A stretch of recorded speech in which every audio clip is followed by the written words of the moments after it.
Hey everyone, it's Caleb with Antique Book Collective, and today I'm bringing to you guys why the minimum $25 to $35 for all of my books that I sell. So right off the bat, it all boils down to the cost of my books, the cost of the box and the shipping, the cost of gas, and the cost of time. And I'm not just paying for my time once; I'm paying for it 3 times. So once to buy the book, once to list the book, and then once to eventually deliver the book.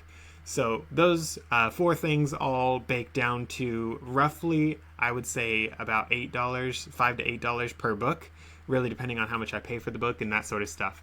Of course, there are books that I pay more for and books that I pay less for, but generally it's between $5 and $8 per book. So just to start out, I'm just going to grab a couple examples. So this book here, it's called Funeral Services. It's not too old. I want to say it's from the 50s.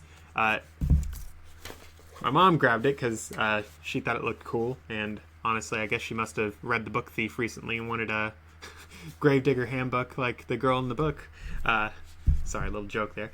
But $13 is what I'm going to be able to sell it for. $13, $8 roughly is expenses for that one. That's not very good. That's $5 profit, maybe. And I mean, that doesn't even count really the time that I'm going to have to put into it. So honestly, I don't want to list this book. I'm going to make my mom do it, so she grabbed it, and it's not worth anything to me. It's not worth my time. Of course, you guys can make profit with it, and if you think your time is well spent on a book like that, I mean, $5, that's not terrible. And I mean, if you are going to put in 30 minutes on it, it's like, I'd like $5 for 30 minutes. I mean, that's a fair trade. But for me, I've been doing it long enough that I'm like, $5 for 30 minutes, I can make more money elsewhere. So, for example, here's the next book. This next book is Business Correspondence, and let me just check really quick.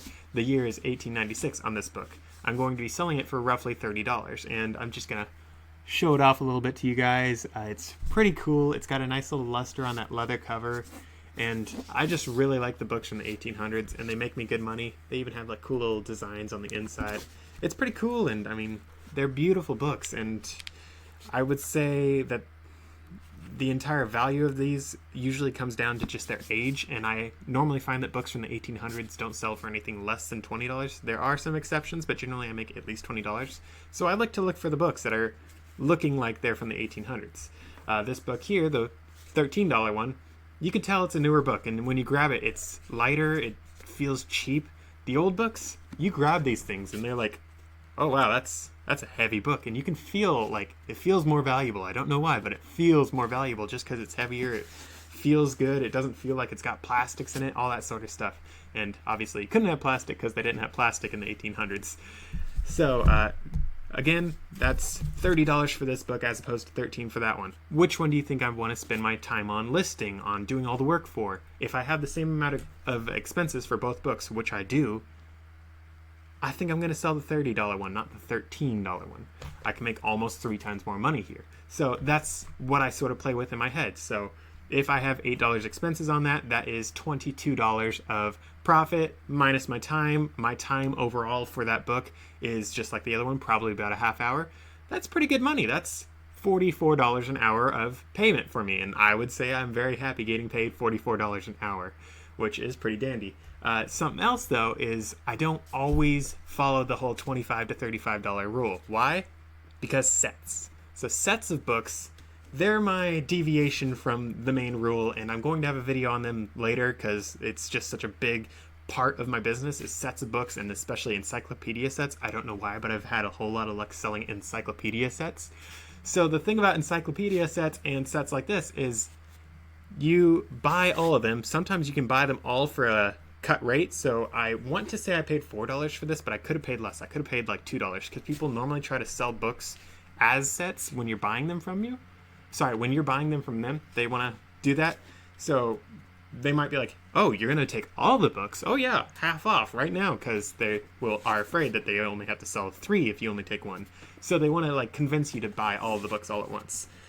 So for me, I bought these 4, let's just say for $4. I didn't keep an exact record for that one, but I will be selling that set for roughly $70 is what it looks like I'll be able to get it for. And $70 is well worth my time. And the amount of time that it takes to do a set as opposed to just a single book is very comparable, because you don't need to do a whole lot more work for a set. You just have to flip through everything, make sure all the books are consistent quality, all that sort of stuff. The pictures, you don't have to take a whole lot of pictures because you have a maximum of 12 photos for eBay. So if you get 12 photos is 12 photos. Just be sure that the pictures you get match roughly what the set looks like, you know?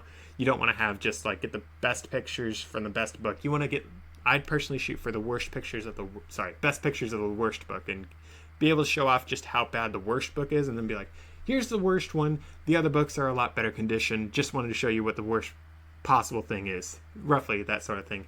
And that normally sells pretty well for the books, and the people are normally very happy with their books because they see that, oh no, it's not the best quality, but I got a good deal on it, and then they get them and it's like, oh wow, all these other ones are beautiful. I just have this one that's sort of sad. And of course you just want to be totally transparent with all that stuff. So back to what I was saying earlier.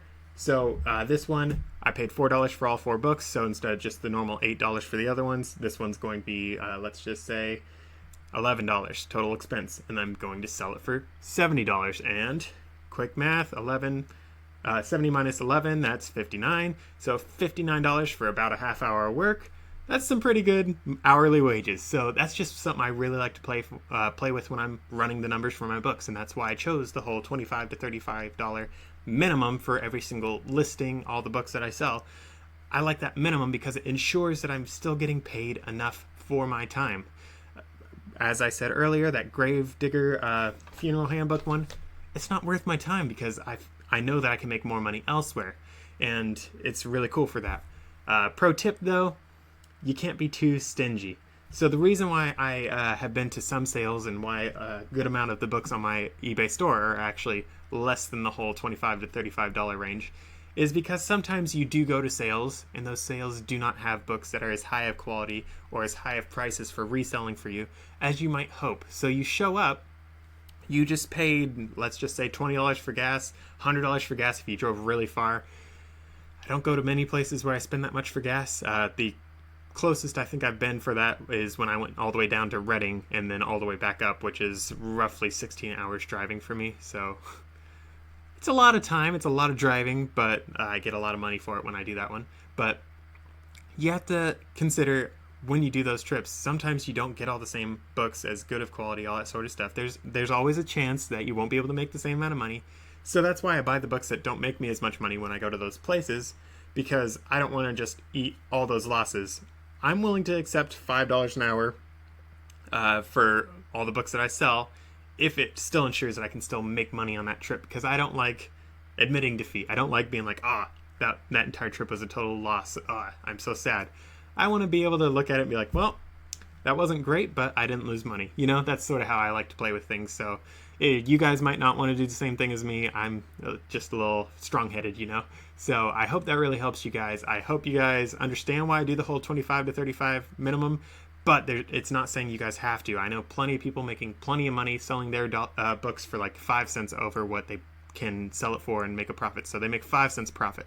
That's actually a business model I once had. I've since moved away from it because I like the entire idea of making a whole lot more money for my time. So that's not saying you guys can't make money if you're buying these books and selling them for cheap, but personally for me, I like selling them for more money. I don't get as many sales as the people that sell them for cheap, but I make more money per book. That's sort of the ebb and flow, give and take that you get for all of this. So I hope that really helps you guys. I'll see you guys in the next video, but before you guys go, I would love it if you dropped a like, dropped a comment, subscribed, hit the bell, all that sort of fun stuff. So hope that guy helps you guys. I hope you guys can help me grab as many antiques as you can before they go in the trash can, because antique books like this from the 1800s, they get thrown away if we don't buy them and save them. So please help me out, guys, and I'll see you in the next video.